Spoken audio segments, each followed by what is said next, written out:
우리 인사 함께 하십시다. 하나님 당신을 사랑하십니다. 아멘.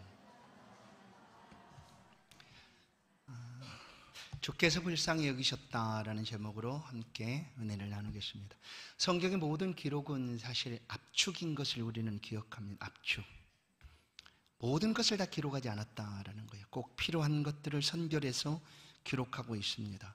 오늘 이 본문의 칠병이어 7개 떡과 2마리 고기로 4,000명을 먹이셨다라는 이런 기적의 사건은 우리가 본 대로 6장에 이미 기록되고 있는 오병이어의 기사와 비슷하게 보입니다. 그래서 어떤 사람은 이거 동일한 사건이 아니냐라고 얘기하는 이들도 있습니다. 그런데 마가복음은 16장 아주 짧은 장으로 기록되고 있는데 굳이 마가가 이 두 사건을 동일한 사건을 이렇게 수만 달리해서 기록할 필요가 있었을까? 그렇지 않았다라는 거죠. 오늘 오병이어의 사건이 있었고 또한 칠병이어의 기적이 있었다라는 거예요. 5,000명이 먹고 4,000명이 먹었던 그런 기적의 역사들이 분명히 있었다라는 것입니다. 4,000명이라는 수를 예수님께서 어떻게 먹이셨는가 또다시 마가는 우리 가운데 들려줍니다. 그것은 바로 예수님이 불쌍히 여기셨다라는 거예요. 불쌍히 여기셨다. 그 모여든 사람들이 길을 가다 기진할까, 쓰러질까, 어려움을 겪을까 여겨서 그들에게 먹을 것을 주라라고 말씀합니다. 오늘 1절을 보시면 그 무렵이라는 표현이 있습니다. 1절, 8장 1절. 그 무렵에 또 무리가 있어 먹을 것이 없는지라.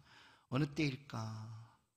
첫 번째는 예수님께서 이방 지역을 대가벌리 지역이죠. 다니시면서 복음을 전했던 그런 때이기도 합니다. 또 어떤 한편으로는 바리새인들이 많이 예수 그리스도를 이렇게 이제 시비하고 괴롭히고 있던, 언쟁을 벌이고 있던 그런 시기이기도 했습니다. 또한 세례 요한이 죽고 나서 죽임을 당한 이후 시간일 수도 있습니다. 오늘 8장 말씀 속에서는 바리새인들과 예수님께 논쟁하고 있는 기사가 있고 또한 예수님의 제자들이 신앙 고백, 마태복음 16장에 있는 신앙 고백이 오늘 마가복음에는 7장에 등장을 합니다. 신앙 고백이 있은 후 다시 살아나게 될 것이라를 다시 살아나게 될 것이다라고 비로소 말씀하시고 있는 내용이 8장에 기록되어 있는데 바로 이 무렵입니다. 이 무렵.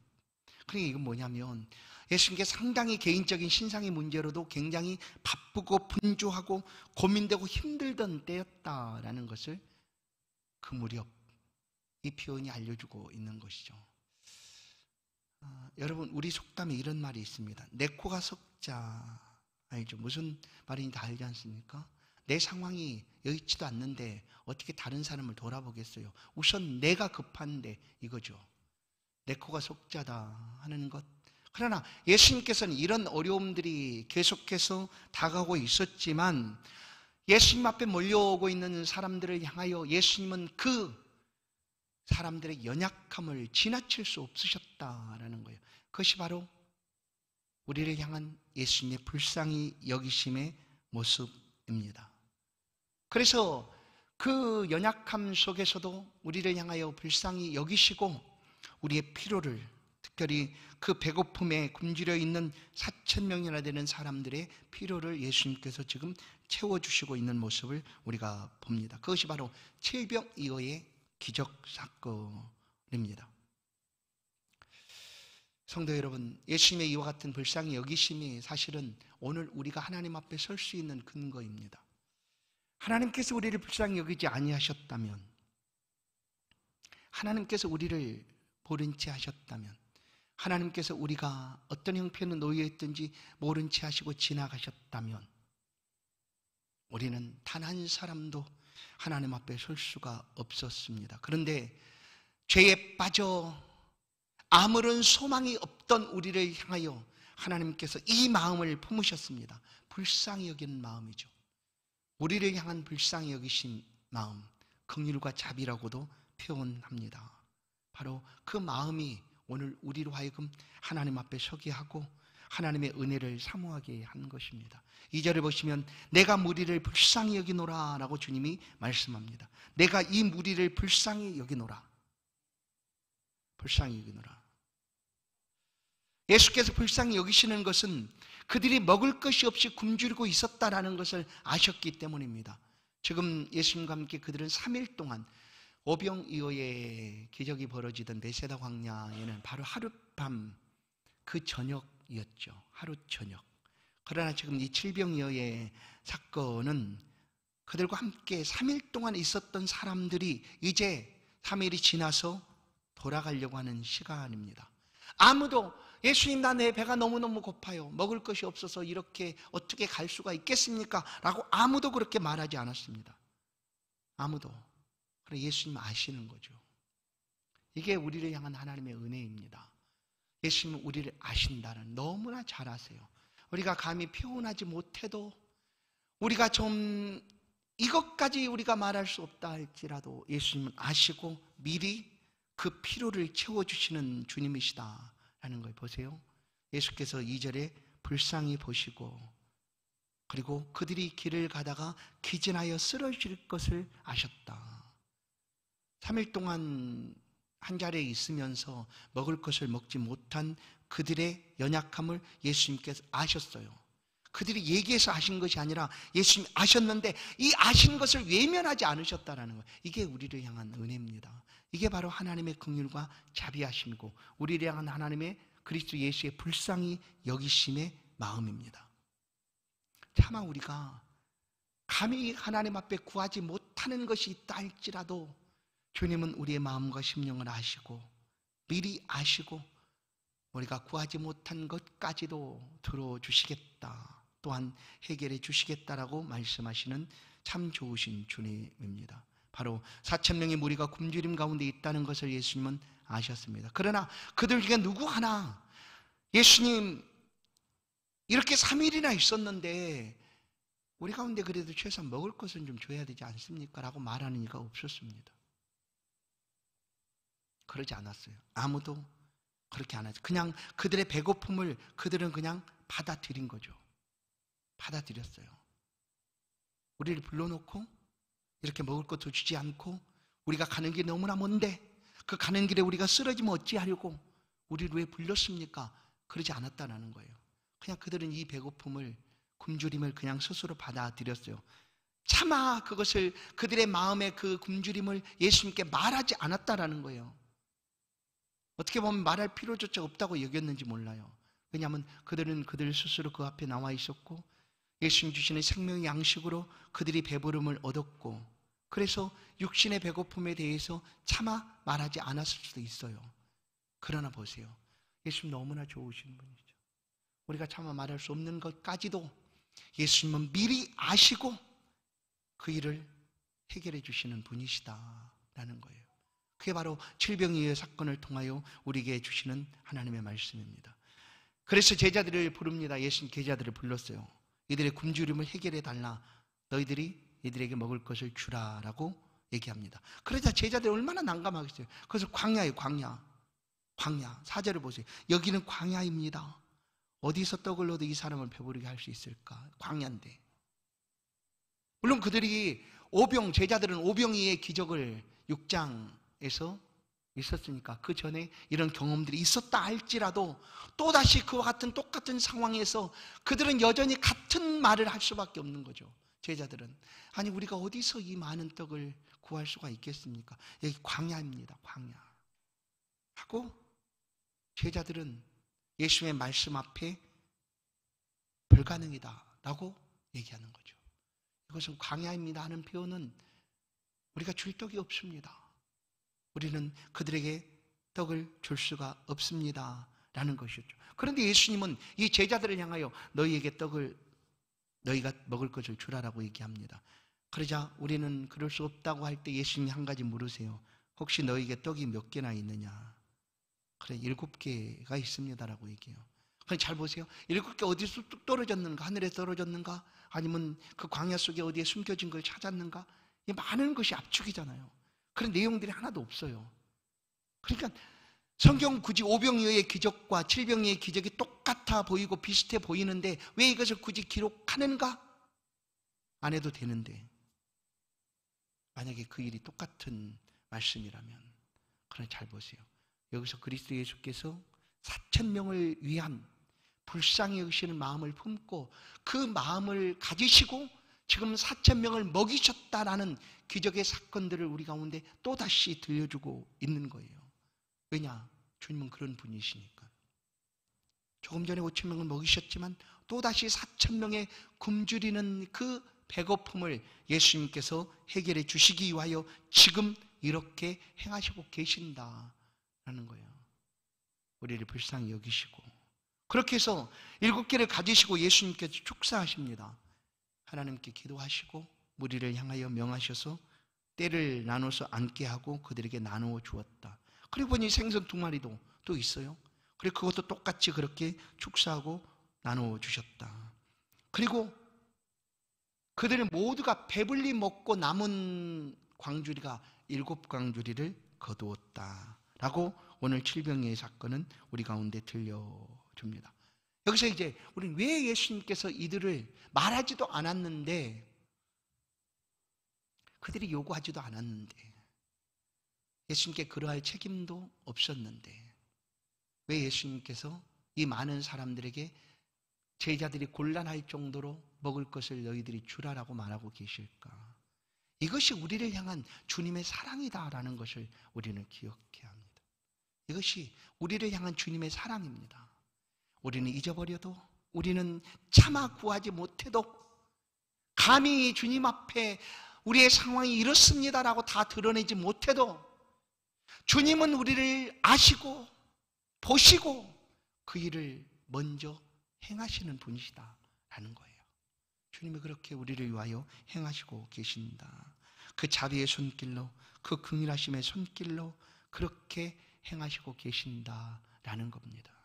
오늘 지금 우리에게도 그와 똑같은 모습으로 우리의 삶을 주님은 지키시고 바라보시고 또 무엇이 필요한가를 아시고 행하시는 분이시다. 말씀드린 대로 이것이 바로 우리를 향한 하나님의 긍휼과 자비하심입니다. 만약에 이 하나님이 이와 같은 긍휼하심이 우리 가운데 임하지 않았다면 우리는 여전히 사망 가운데 아무런 소망 없이 삶을 살아갈 수밖에 없었을 것입니다. 그러나 하나님의 긍휼하심, 곧 주께서 불쌍히 보심이 우리에게 임하자 우리는 사망에서 생명으로 옮겨지고 구원의 은혜를 누리며 살아가게 되었다라는 것입니다. 성도 여러분, 예수님은 아무도 관심 갖고 있지 않을 그때에, 누구도 우리에 대해서 관심조차 없을 때에, 누구도 우리의 일에 대해서 그렇게 세밀하게 돌아보지 않을 그때에 예수님만 우리를 위하여 행하시고 계신다라는 거예요. 물론 예수님만이 하실 수 있는 유일한 일이 바로 죄를 속하는 일이었죠. 그래서 다른 어떤 사람도 이 일을 대신할 수 없어요. 오직 예수님만이 하실 수 있는 일, 대속하여. 그것뿐만 아니라 우리의 삶의 자리에서 아무도 우리에게 관심 두지 않고 우리를 돌아보지 않을 그때에 오직 예수님만 우리를 위하여 관심을 두시고 우리의 굶주리거나 배고픔과 또한 연약함까지도 다 아시고 먼저 다가오셔서 해결하여 주신다라는 거예요. 그들이 길을 가다가 쓰러지면 그게 무슨 걱정이 되겠습니까? 길을 가다가 쓰러졌으니 그것까지 내가 책임져야 되는가? 라고 할 수 있지 않습니까? 거기까지 신경을 써야 할까? 그 예수님은 거기까지 이렇게 분명하게 말합니다. 그들이 가는 길이 먼데 가는 길에 지나여 쓰러질까 하니 그들에게 먹을 것을 주라라고 제자들에게 말하고 있다라는 거예요. 우리는 사실 우리의 많은 일들, 그 일들에 대해서 별로 대수롭지 않게 지나치고 생각할 때도 있습니다. 그러나 하나님은 그 작은 것 하나까지라도, 예수님은 그 작은 것 하나까지라도 세밀하게 보시고 또 때로는 우리보다 더 아파하시고 안타까워하시면서 그 일을 행하시고 계신다라는 거예요. 지금도 그렇게 하신다는 거예요. 지금도. 제자들을 명하사 무리의 배고픔을 위하여 행하라고 말씀하고 계시는 주님이죠. 그리고 그 일이 이루어지자 즉시 하나님께 올려드리는 축사의 기도를 하시고 그리고 제자들로 하여금 나누어 주셨다. 근데 보십시오. 8장 1절로 다시 돌아갑니다. 그 무렵이에요. 그 무렵. 어느 때예요? 내 코가 석자. 예수님이 참 힘든 시기였어요. 그냥 계속해서 그 바리새인들과 유대교권주의자들의 공격들이, 비방들이, 그냥 애매하게 다가오는 많은 시험들이 끊임없이 다가오고 있던 그때였어요. 그런데도 우리를 향한, 우리가 구하지도 않았는데, 예를 들어서 우리가 요구하지도 않았는데 예수님은 우리를 위해서 지금 이 일을 행하시고 계신다라는 거예요. 우리를 불쌍히 여기시고. 여러분, 주님이 우리를 불쌍히 여겨주심이 은혜인 줄로 믿습니다. 그것이 은혜예요. 다른 것이 은혜가 아니라 주께서 나를 불쌍히 보시고 계신다. 그러면 해결책이 생깁니다. 주님이 행하십니다. 우리보다 먼저 앞장서서 우리 주님께서 행하시고 계신다. 그러니 여러분, 나의 사정은 아무에게도 알려지지 않고 아무도 모르고 나를 도울 자 없다고 여겨주십니까? 아닙니다. 지금 이 말씀 그대로 우리를 말하지도 않았는데 우리의 필요를 위하여, 우리 가는 길에 기진함을 위하여 예수님께서 먼저 나서셔서 우리를 위하여 먹을 것을, 배고픔을 해결하기 위하여 다가오고 계십니다. 오늘 우리의 삶에 이렇게 다가오시는 분이 바로 우리 주님인 줄로 믿습니다.